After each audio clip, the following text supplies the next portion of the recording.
تو نبی دی ناموس نال غداریاں کر کے پیسے لڑ دیو قوماں کولو، تمہیں پتہ ہی نہیں ہے حضور کی عزت کا مسئلہ کیا ہے۔ حضور نے فرمایا سب تو بڑا غیرت مند رب ہے۔ جناب یوسف علیہ السلام دے بھائیاں نے جناب یوسف علیہ السلام نو کھوہ وچ سٹیا نا تے قافلہ آ گیا، انہیں ڈول پایا تے جناب یوسف ڈول پکڑ کے تے کنویں دے باہر آ گئے۔ وہ کہنے لگے کتنی خوشخبری والی بات ہے، اے وچوں بچہ خوبصورت نکل آیا۔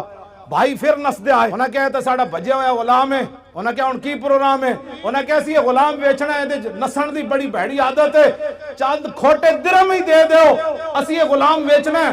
جناب یوسف دی قیمت لگی بازار مصر وچ، اب 7 سال قات لے آیا مصر وچ، 7 سال قات سالی آ گئی۔ دودھ پیندا بچہ بھی جدو جناب یوسف دے پیراں چ وکیا نہیں سی نا، دودھ پیندا بچہ بھی جدو ماں پیو ویچ کے نہیں سن گئے، اس وقت تا رب قات نہیں ہٹایا۔